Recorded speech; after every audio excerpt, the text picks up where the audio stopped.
안녕하세요, 드론 올리니입니다.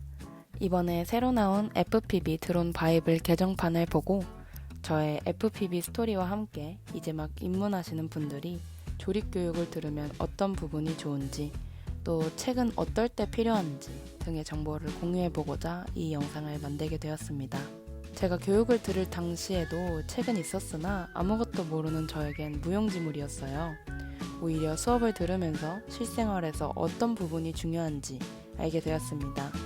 그리고 가장 좋았던 부분은 고수의 조립을 직접 눈으로 보는 것이었어요. 조립 내내 깔끔한 선생님의 작업대, 보기에는 쉬워도 굉장히 어려운 습관인 것 같았거든요. 그래서 저도 이 부분은 지금도 신경 써서 하는 것 같습니다. 그리고 수업을 들으면 자연스럽게 비행을 같이 할, 비행을 공유할 사람들이 생깁니다. 자극도 되고 고민 해결도 되고 여러 다른 기체들도 구경할 수 있어요. 그리고 재밌게 비행할 수 있는 기회가 많이 생깁니다. 처음에는 혼자 시뮬레이션도 엄청 연습하고 유감 비행부터 고글 비행까지 한 3개월은 내내 주우러 다니느라 바빴던 것 같아요. 하다 보니 기체가 말을 듣기 시작했고 이때부터가 또 다른 재미의 시작이었습니다. 틈틈이 광나루 비행 연습장을 나가서 사람들과 연습도 하고 원정으로 넓은 들판이 있는 곳에는 무조건 쫓아가서 같이 비행도 했던 것 같아요. 이때부터가 고글 비행의 시작인데요. 솔직히 떨려서 죽을 뻔했습니다. 교육을 통해서 얼마나 위험한 물건인지 알고 있었기에 첫째도 안전, 둘째도 안전이 저의 비행 목표였어요. 그 뒤로는 수많은 추락과 신호 끊김을 겪으면서 더 단단해졌던 것 같습니다. FPV의 쓰임이 다양한 것은 알고 있었지만 실제로 레이싱 드론을 마주했을 때는 그 속도가 정말 놀라웠는데요. 선수들은 선수더라고요. 저에겐 엄청난 자극이 되었던 날입니다. 그 뒤로 연습량을 늘리기 위해 선생님의 조언을 받아서 저의 2호기는 스스로 만들어 보았습니다. 예쁜 핑크 모터를 장착한 저의 2호기에는 고프로를 처음 달아보았는데요. 고가의 물건이 올라가니 또 다른 떨림이 오더라고요. 이때까지만 해도 여행지에서는 날릴 실력이 안 돼서 센서 드론을 날리곤 했습니다. 그 다음부터는 여행지에서도 날리겠다는 목표로 시간이 나는 대로, 비행이 가능한 대로 찾아가서 비행했습니다. 저는 공대생도 아니었고 기계에 관심이 많았던 것도 아니었고 오히려 겁도 많아서 그래서 느리지만 조금씩 속도도 내보고 장애물도 통과하면서 실력을 키워나갔습니다. 이게 사실 해보신 분들은 아시겠지만 우선 내 마음대로 용도별로 커스텀이 가능하다는 특장점이 있고 내가 만들어서 딱 띄웠을 때 그 어떤 조물주가 된 것 같은 쾌감? 이런 게 정말 큰 매력인데요. 그만큼 하다 보면 민감하고 빠르고 또 문제가 생기면 해결이 안 되는 경우도 있고 내 맘 같진 않아서 답답한 경우도 많았어요. 지금은 유용한 한국인 맞춤 기술 유튜버가 있지만 그 당시만 해도 해외 유튜버 보면서 따라하는 게 전부였고 잘못된 정보인지 아닌지도 알 수 없었습니다.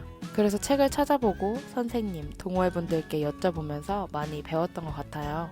그러다 보니 자연스럽게 불안감이 사라지고 겁내지 않게 되었습니다. 그러다 디지털 고글의 번역기에 저는 그만 볼링장 원테이크 영상을 보게 됩니다. FPV의 제약 없는 앵글, 그 매력에 빠져서 저도 디지털 기체 갈아타기로 마음먹고 기체를 스스로 만들어 봅니다. 첫 벙커와 영상도 찍어보고 또 친구들과 여행가서 FPV도 날리면서 자신감을 채워나갔습니다. 그러던 중 타우루스의 존재를 알게 되었고 기체 조립을 마스터하고 싶은 마음에 만들어 보기로 결심합니다. 이 영상은 예전에 한번 올린 적이 있어요.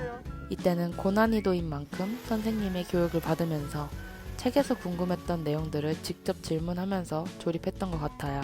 그렇게 ESC가 2개나 들어가는 엄청난 작업을 마치고 나니 굉장히 뿌듯하고 기체 이해도도 엄청 올라가는 게 느껴졌어요. 이제는 문제가 생기면 뚜껑 열고 뚝딱 수리는 가능한 수준으로 레벨업했고 아무리 큰 추락이 있어도 덤덤해지는 침착함도 얻었습니다.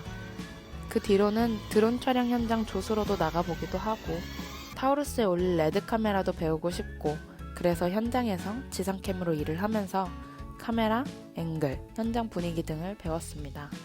지금은 드론 올리니라는 채널을 운영하면서 촬영팀, 드론 촬영, 유튜버 등 엔잡러로 일을 하고 있습니다. 매주 월요일 6시에 올릴 컨텐츠를 하나씩 제작하면서 드론을 강제로라도 비행하고 편집하고 그런 과정을 통해서 굉장히 많이 는 것 같아요. 제 실력을 제가 평가할 수는 없지만 처음에는 외관 없이는 비행이 불가능했었는데 지금은 그냥 길거리에 서서도 비행이 가능한 만큼 짐이 간소화된 것으로 저는 많이 성장했다고 생각합니다.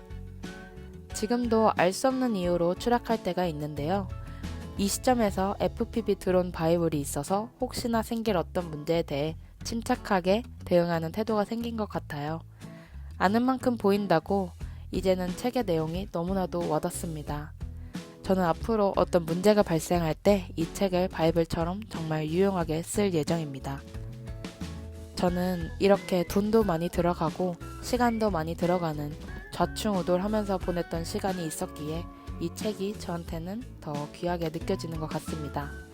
이런 책을 만들어주신 유홍상쌤께 너무 감사드리고 이 영상을 빌어 제 FPV 스토리를 만들어주신 그리고 저의 긴 얘기를 들어주신 모든 분들께도 감사합니다. 저는 앞으로도 매주 월요일 6시 눈이 즐거운 드론 영상으로 다시 찾아오겠습니다.